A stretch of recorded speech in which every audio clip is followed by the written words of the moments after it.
मेरे ना रहने पे भी तुमको तकलीफ थी, रहने पे भी तकलीफ है, चुप्पी साधे हुए तब भी तकलीफ है, बोलते हैं तब भी तकलीफ है। पूरा चुनाव हो गया, बिहार में जश्न नहीं मना, केवल भाजपा कार्यालय और जदयू कार्यालय में केवल मना, पूरे बिहार में नहीं बना। चर्चा चुनाव के बाद तेजस्वी की हारने की हो रही है, ना कि इनकी जीतने की हो रही है। हमने बोला कि भाई ये सत्ता में चाहे जैसे तैसे आए हो, लेकिन 100 दिन सरकार बनने से लेकर 100 दिन तक हम इस सरकार को कुछ नहीं बोले। अब हम लोग चाहेंगे कि बाकी का 1,90,000 रुपया भी माताएं बहनों को जल्द से जल्द दे दिया जाए। 1 करोड़ जो नौकरी की जो बात की गई थी, वो 1 करोड़ नौकरी भी लोगों को दी जाए। हर जिला में कारखाने और फैक्ट्री लगाने की बात की गई, उसको भी जल्द से जल्द जो है लगवा दिया जाए।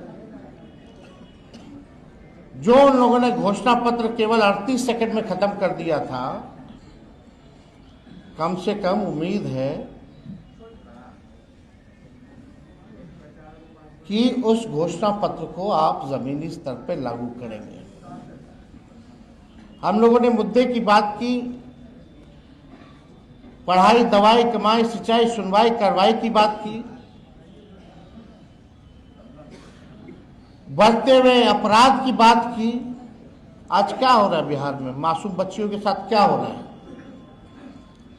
और आजकल ऐसा भाजपा का नेता लोग है, समझ में नहीं आता। अभी एक बड़े विद्वान भाजपा के जो अपने आप को एलीट समझते हैं, बहुत चतुर समझते हैं, वो सोचते हैं कि उनसे ज्यादा कोई विद्वान और डैशिंग आदमी कोई है ही नहीं। उनका बयान आया कि तेजस्वी बाहर थे तो अपराध कम था, आ गए हैं तो ज्यादा हो गया। गजब बात है। बच्चियों के साथ गैंगरेप हो रहा है, बलात्कार हो रहा है, हत्या हो रहा है, और इस सवाल को मजाक में उड़ा दिया जा रहा है। क्या लगता है इन लोगों के पास कोई रिस्पॉन्सिबिलिटी या कोई जिम्मेदारी बनती है? निफिक्र है। इनको ये भी पता कि तेजस्वी अपराधी है, तो भाई जेल में बंद करो ना।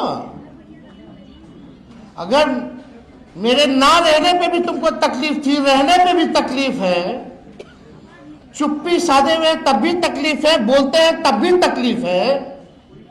पूरा चुनाव हो गया, बिहार में जश्न नहीं मना, केवल भाजपा कार्यालय और जदयू कार्यालय में केवल मना, पूरे बिहार में नहीं बना।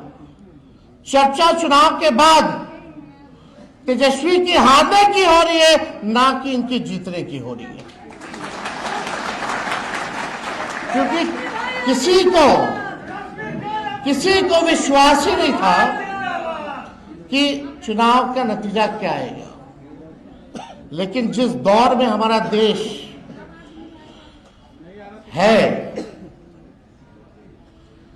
केवल बिहार की बात नहीं, यहां जो लोग डेरा डाले हुए थे, प्रधानमंत्री कूद कूद करके हर हफ्ते आते थे, गृह मंत्री तो मौर्य को अपना घर बना लिए थे, पूरा भारत सरकार मंत्रिमंडल लग रहा था कि देश में और कोई काम नहीं बचा, बस बिहार का चुनाव है। आज कहां है मोदी जी, जो आप कहते थे 56 इंच, कौन से गाना गा रहे थे? आज क्या हालत है बिहार का? कौन लोग है भाई? एक ट्वीट भी किया जो बच्ची के साथ बलात्कार हुआ। हर जगह कौन ऐसा दिन नहीं है बिहार में जहां 200 राउंड गोलियां ना चलती हो, अपहरण ना होता हो, मर्डर ना होता हो।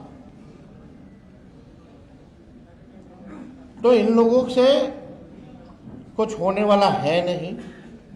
वो आप भी जानते हैं, हम भी जानते हैं, बिहार की जनता भी जानती है, और मीडिया के लोग भी जानते हैं कि ये लोग कुछ कहता नहीं है।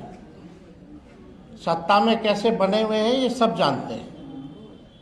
सत्ता का दुरुपयोग करना, तंत्र मंत्र लगाना, धन तंत्र लगाना, अधिकारी लगाना, पैसे का खेल करना, संवैधानिक संस्थाओं को हाईजैक करके अपने पार्टी के लिए इस्तेमाल करना, सब लोग जान रहे हैं। लेकिन हम इतना कहेंगे कि ये लड़ाई की अभी बस शुरुआत है और हम लोग लड़ेंगे और लड़ करके जीतेंगे।